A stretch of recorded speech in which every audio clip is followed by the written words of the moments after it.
Un soir brumeux à Paris, Émilie, une détective privée au passé trouble, reçoit un appel anonyme l'amenant à enquêter sur la disparition d'un célèbre écrivain, Victor Lemoine. Ce dernier, connu pour ses thrillers psychologiques, a disparu sans laisser de traces, laissant derrière lui une série de manuscrits inachevés. Émilie, déterminée et rusée, s'immerge dans le monde littéraire parisien où elle découvre que Victor avait des ennemis aussi nombreux que ses admirateurs. En fouillant dans le passé de Victor, Émilie rencontre Clara, une jeune éditrice ambitieuse qui avait travaillé avec lui. Clara, à la fois fascinée et effrayée par le génie de Victor, révèle que l'écrivain avait récemment reçu des menaces de mort.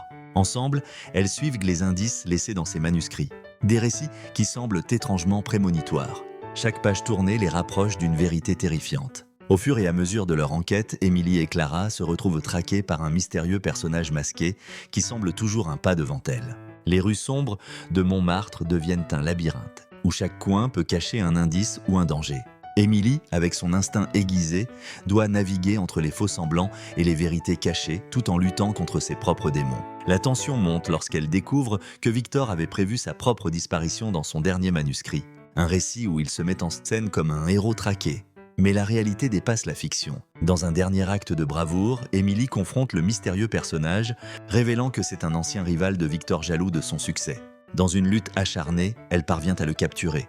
Mais pas avant que la vérité sur Victor ne soit révélée, il a simulé sa mort pour échapper à la pression de la célébrité. Émilie, ayant résolu le mystère, se retrouve face à un dilemme moral. Doit-elle révéler la vérité au monde ou protéger l'homme qui, par son art, a touché tant de vies ?